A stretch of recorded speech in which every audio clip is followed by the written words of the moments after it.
പാക് ചാരവൃത്തി കേസിൽ അറസ്റ്റിലായ വ്ളോഗർ ജ്യോതി മൽഹോത്ര സംസ്ഥാന സർക്കാരിൻ്റെ ക്ഷണപ്രകാരം കേരളത്തിലെത്തിയതിൽ അന്വേഷണവുമായി കേന്ദ്ര രഹസ്യാന്വേഷണ ഏജൻസികൾ. ടൂറിസം വകുപ്പിൻ്റെ പ്രമോഷൻ്റെ ഭാഗമായാണ് ജ്യോതി മൽഹോത്ര കേരളത്തിലെത്തിയതെന്ന് തെളിയിക്കുന്ന വിവരാവകാശ രേഖ കഴിഞ്ഞ ദിവസം പുറത്തു വന്നിരുന്നു. ഇത്തരത്തിൽ ഉൾപ്പെടുത്തുന്ന ആളുകളെക്കുറിച്ച് മുൻകൂട്ടി പരിശോധന നടത്തിയിട്ടുണ്ടോ എന്നും ഏത് സാഹചര്യത്തിലാണ് ഇവർ പട്ടികയിൽ ഉൾപ്പെട്ടതെന്നും ഉദ്യോഗസ്ഥർ പരിശോധിച്ചു. 2023 മുതൽ ജ്യോതിക്ക് പാകിസ്ഥാനുമായി ബന്ധമുണ്ടെന്ന നിഗമനം ാണ് കേന്ദ്ര ഏജൻസികൾ. സോഷ്യൽ മീഡിയ ഇൻഫ്ലുവൻസേഴ്സ് പട്ടികയിൽ ജ്യോതിയെ ഉൾപ്പെടുത്തിയത് സാധാരണ നടപടിക്രമം മാത്രമാണെന്നാണ് ടൂറിസം വകുപ്പ് വ്യക്തമാക്കിയത്. ടൂറിസം വകുപ്പ് സോഷ്യൽ മീഡിയ ഇൻഫ്ലുവൻസർമാരെ ഉപയോഗിച്ച് പ്രൊമോഷൻ നടത്തിയവരുടെ പട്ടികയിൽ ജ്യോതി മൽഹോത്രയുണ്ടായിരുന്നു. കണ്ണൂർ, കോഴിക്കോട്, കൊച്ചി, ആലപ്പുഴ, മൂന്നാർ എന്നിവിടങ്ങളിൽ ജ്യോതി മൽഹോത്ര കേരള സർക്കാരിൻ്റെ ചെലവിലാണ് യാത്ര ചെയ്തത്. 2024 ജനുവരി മുതൽ 2025 മെയ് വരെ ടൂറിസം വകുപ്പിനായി പ്രൊമോഷൻ നടത്തിയ ബ്ലോഗർമാരുടെ പട്ടികയാണ് പുറത്തു വന്നത്. 33-കാരിയായ ജ്യോതി മുൻപ് പലതവണ പാകിസ്ഥാൻ സന്ദർശിച്ചതായി തെളിഞ്ഞിരുന്നു. പാകിസ്ഥാനിലെ ഇൻ്റലിജൻസ് വിഭാഗവുമായി ബന്ധം പുലർത്തിയതായും വിവരം ലഭിച്ചു. പാക് ഹൈക്കമ്മീഷനിലെ ജീവനക്കാരുമായും ജ്യോതി ബന്ധം പുലർത്തിയിരുന്നു. ഇതേ തുടർന്ന് ഈ ഉദ്യോഗസ്ഥനെ ഇന്ത്യ പുറത്താക്കുകയും ചെയ്തിരുന്നു. ട്രാവൽ വിത്ത് ജോ എന്നാണ് ജ്യോതിയുടെ യൂട്യൂബ് ചാനൽ.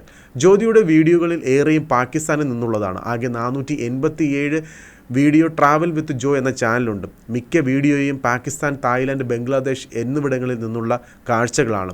കേരള സാരി അണിഞ്ഞ് കണ്ണൂരിലെത്തിയ ജ്യോതി തെയ്യം കാണുന്നതിൻ്റെ വീഡിയോ നേരത്തെ വൈറലായിരുന്നു. ജ്യോതി മൽഹോത്രയെ സംസ്ഥാന സർക്കാർ ക്ഷണിച്ചു വരുത്തിയത് ദേശീയ തലത്തിൽ വിവാദമായി ഉയർത്തിക്കൊണ്ടുവരികയാണ് BJP ഇപ്പോൾ. രാജ്യസുരക്ഷയെ സംബന്ധിക്കുന്ന വിവരങ്ങൾ പാകിസ്ഥാന് കൈമാറിയതിന് അറസ്റ്റിലായ വ്ളോഗർ ഹരിയാന സ്വദേശി ജ്യോതി മൽഹോത്രയെ കേരളത്തിലേക്ക് ക്ഷണിച്ചത് എന്തുകൊണ്ടെന്ന് മന്ത്രി മുഹമ്മദ് റിയാസ് വിശദീകരിക്കണമെന്ന് BJP കേരള പ്രഭാരി പ്രകാശ് ജാവേദേക്കർ. സർക്കാർ ഖജനാവിൽ നിന്നുള്ള പണം ചെലവാക്കിയതിനാൽ പൊതുസമൂഹത്തിന് മുൻപിൽ വിശദീകരിക്കാൻ റിയാസിന് ബാധ്യതയുണ്ടെന്നും അദ്ദേഹം വ്യക്തമാക്കി. രാജ്യവിരുദ്ധർക്ക് സംരക്ഷണം നൽകുന്ന സർക്കാരാണ് കേരളത്തിലുള്ളത്. മുഹമ്മദ് റിയാസിൻ്റെ ക്ഷണപ്രകാരമാണ് അവർ കേരളത്തിലെത്തിയത്. എന്തുകൊണ്ട് ജ്യോതി മൽഹോത്രയെ ക്ഷണിച്ചു എന്നതിന് മുഹമ്മദ് റിയാസ് നിർബന്ധമായി മറുപടി നൽകണമെന്നും അദ്ദേഹം ആവശ്യപ്പെട്ടു. പാക് ചാരയെ ഇടത് സർക്കാർ ചുവപ്പ് പരവതാനി വിരിച്ചാണ് സ്വീകരിച്ചതെന്നും BJP ദേശീയ വക്താവ് ഷഹസാദ് പുനേവാലയും ചൂണ്ടിക്കാട്ടി. വിഷയത്തിൽ പിണറായി വിജയൻ്റെ മരുമകനായ മുഹമ്മദ് റിയാസിനെ മന്ത്രിസഭയിൽ നിന്ന് പുറത്താക്കി കൃത്യമായ അന്വേഷണം നടത്താൻ സംസ്ഥാന സർക്കാർ തയ്യാറാകണമെന്നും അദ്ദേഹം ആവശ്യപ്പെട്ടു. ജ്യോതി മൽഹോത്ര കേരള സന്ദർശനം നടത്തിയത് സംസ്ഥാന സർക്കാരിൻ്റെ ചെലവിലെന്ന് വ്യക്തമാക്കുന്ന വിവരാവകാശ രേഖയാണ് കഴിഞ്ഞ ദിവസം പുറത്തു വന്നത്.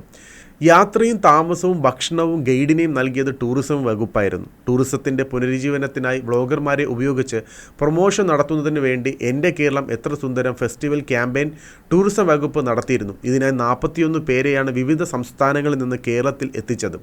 ഇവരുടെ പട്ടികയിൽ ജ്യോതി മൽഹോത്രയും ഉണ്ടെന്ന് വിവരാവകാശ രേഖകൾ വ്യക്തമാക്കുന്നു. ഇതിനായി ടൂറിസം വകുപ്പ് പണം നൽകി. യാത്രയും താമസവും ഒരുക്കിയതും ടൂറിസം വകുപ്പാണ്. കണ്ണൂർ, കാങ്കോൽ, ആലക്കാട്, കാശിപുരം വനശാസ്ത്ര ക്ഷേത്ര ഉത്സവത്തിൻ്റെ വീഡിയോ ജ്യോതി പോസ്റ്റ് ചെയ്തിരുന്നു. കൊച്ചി, കോഴിക്കോട്, കണ്ണൂർ എന്നീ ജില്ലകളിൽ എത്തിയെന്ന് സ്ഥിരീകരിച്ചിട്ടുണ്ട്. തിരുവനന്തപുരം, ആലപ്പുഴ ജില്ലകളിലും എത്തിയിരുന്നതായും സൂചനയുണ്ട്. ടൂറിസം പ്രചാരണത്തിനായാണ് എത്തിച്ചതെങ്കിൽ കേരളത്തിൻ്റെ പ്രധാന ടൂറിസം കേന്ദ്രങ്ങളുള്ള മേഖലയിലേക്ക് യാത്ര നടത്താത്തതും തെയ്യം നടക്കുന്ന പറശ്ശിനിക്കടവ് ഉള്ളപ്പോൾ കണ്ണൂരിലെ വനശാസ്ത്ര ക്ഷേത്രം എന്തിനു തിരഞ്ഞെടുത്തു എന്നതും സംശയം വർദ്ധിപ്പിക്കുന്നുണ്ട്.